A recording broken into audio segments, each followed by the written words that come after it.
we go. Yes.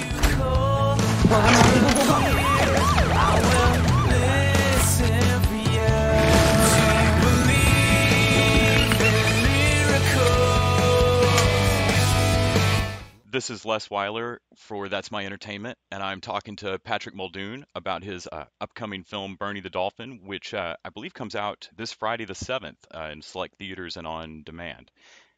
Thanks so much for taking the time today. I just got to watch the movie, and something that really impressed me in it is how quickly the bond is established with you and the kids and your wife in the film.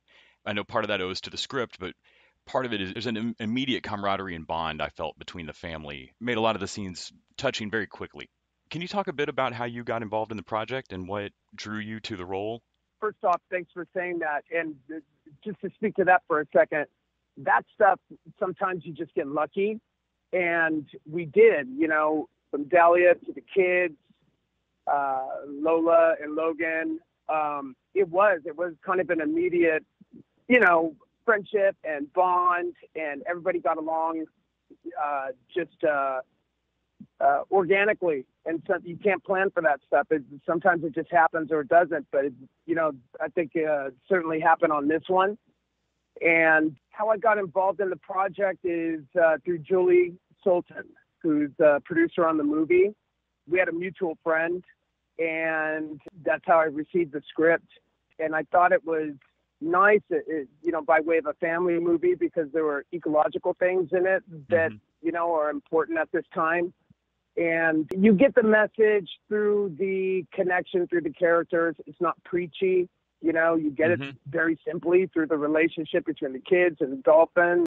And also in this, the kids really are the wisdom of the piece. So the kids kind of open the eyes to the parents. And, sometimes it's the simplicity, the children are the things that see things plainly, right? Yeah. So, I'm caught up with them. My character's caught up with ambition and trying to get ahead and move up in my company. And it's plain as day for me that my boss, played by Kevin Sorbo, is up to no good, but I don't want to see it because that kind of gets in the way of my ambition to move up in the company, and then I have the turn, which is inspired by the kids. So it's, the script is really simple in the best way. So the message gets across. And so that's what drew me to the project. And the fact that we all got along so well is just a bonus. Definitely lucky for the film. It definitely comes through. I think one of the first scenes that you sit down is after the kids have come off the kayak and kind of the opening scene of the movie. And you basically have to ground them. And it kind of set a tone for how evenly the movie played. Pretty much only the land developer and the mayor kind of come across as anything close to a mustache twisting villain. Almost everybody else, they're just not seeing it. They're caught up in something else, but they're not evil. Yeah. Like I never felt like you went off on the kids about, you got to stop this. There was almost all the adults kind of trying to pry please tell us the right thing to do. We just got to hear it from somebody else say it, and kind of prying it out of the kids. Yep. You got to grow up on the water or close to the coast, but a different, obviously, ocean in California. Was it anything like watching these kids run around and get to kayak out to an island and stuff? And that was a once-a-week vacation for me as a kid. I can't imagine living close enough to go to the water. Was your childhood anything like getting to go to the beach that much? Even more so. I'm the well, my father's an attorney now, but growing up, he was a beach lifeguard.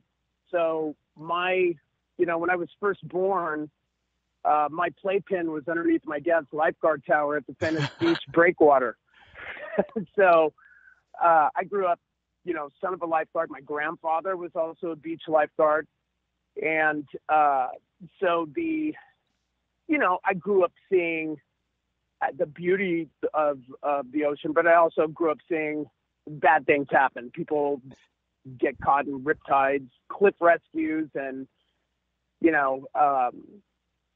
Baywatch, Baywatch didn't really cover how dangerous the job of a real beach lifeguard is. So I grew up with an absolute respect of the water, and there was a lot of rules that I had because I was around the beach all the time, of when I could be in the water and not, and where I could surf and not, and so all that stuff that I'm warning the kids about, the seriousness of the water, I lived through being a kid and into my teens. So that's great. So that's it. The water is a fun place, but also a dangerous place. So did you ever that stuff was easy for me. Did you ever lose the possession of your kayak for a couple of weeks? Did you ever sneak out to a great place you weren't supposed to go? The only island around where I grew up is Catalina, but that's like 26 miles away. But definitely we grew up around cliffs around the South Bay of LA. Mm-hmm. And so there's tide pools and places you're not supposed to be, and places you can get to when the tide's out, and you have to get back before the tide comes back in. And I've been trapped before and almost drowned before. So that stuff was definitely easy to relate to. Yeah, watching the warning my kids about the safety of the water. I think, because that's a big deal. The kayak turning over is a big deal, especially with such young children. Yeah. So, I mean, when the kids start yelling that it's a no wake zone, and it clicked of like, oh wow, that's a danger you're just going to see coming. There's nothing you can do about that. That's going to happen here in 15 or 20 seconds to you, which would just be terrifying. And it's that simple to get knocked out of that thing. Watching the kids forget to call you, Bob and Daphne, about being out on the island, and they pull out their cell phone, and I remember watching the movie thinking, wow, my parents had not have that lifeline luxury. I cannot imagine how freaked out my folks were all the time. Even though I never. Isn't that weird that we grew?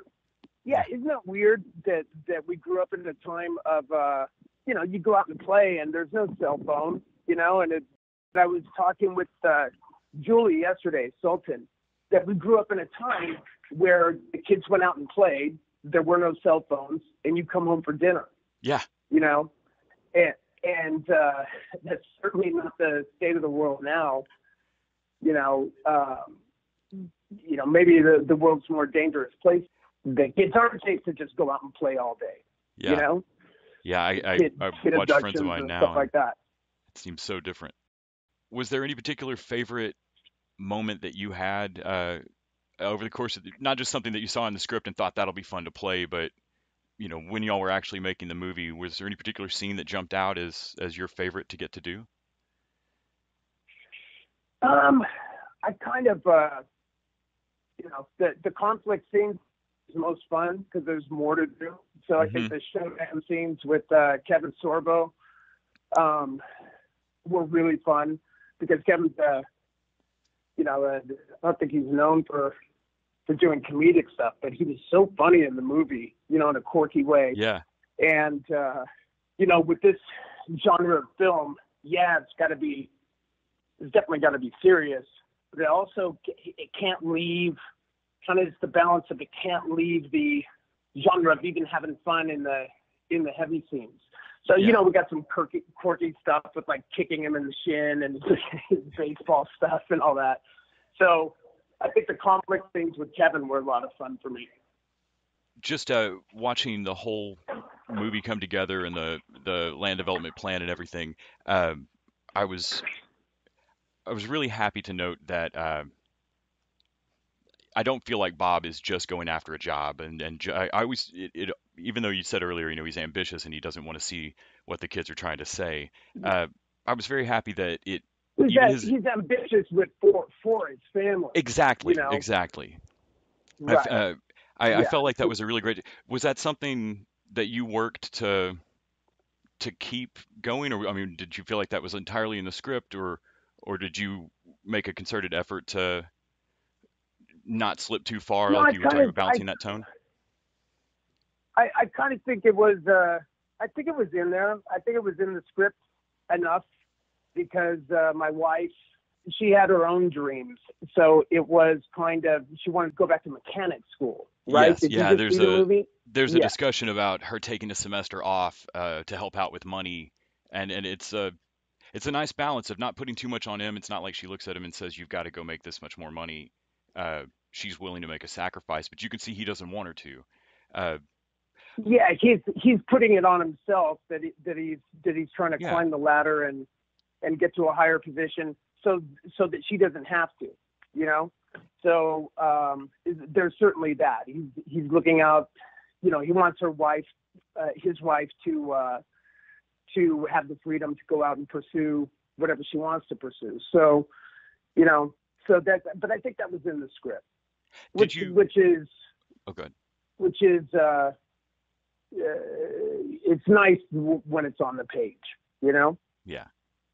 Did you always know or always picture yourself in the Bob Ryan role? Or when I think of why I know Patrick Muldoon and I think of Melrose Place and stuff, I could have just as easily cast you in Sorbo's role here, and seen you do the villain. Was it ever up in the air? No, it wasn't.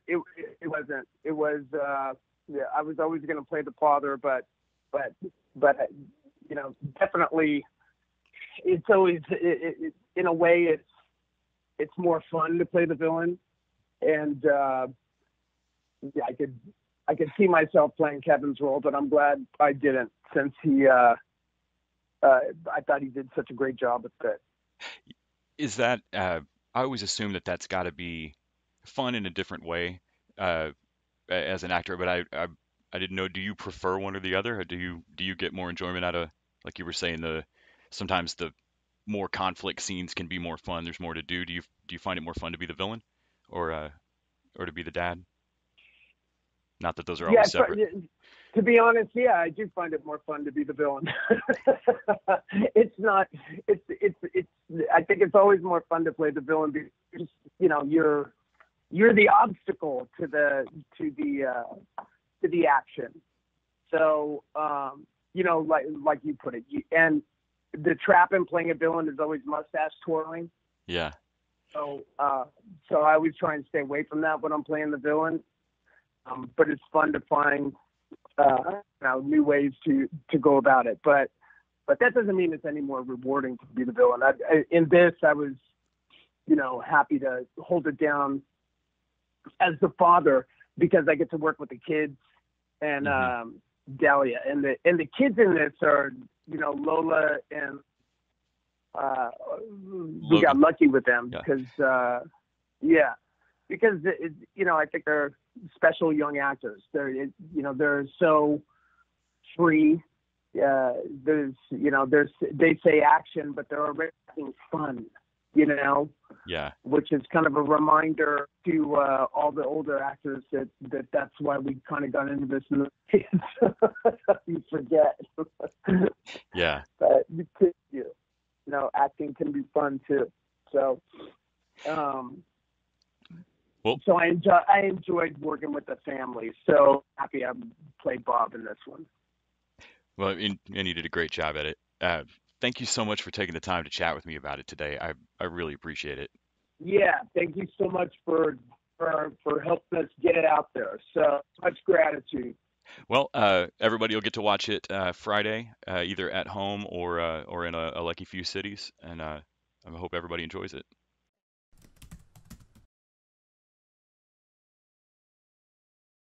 Lola Sultan, Patrick Muldoon, I just want what's best for us, Logan Allen, and Kevin Sorbo. If I go down, you're going down with me. Oh. Bernie the Dolphin. Ew, dead fish. What'd you expect, spaghetti?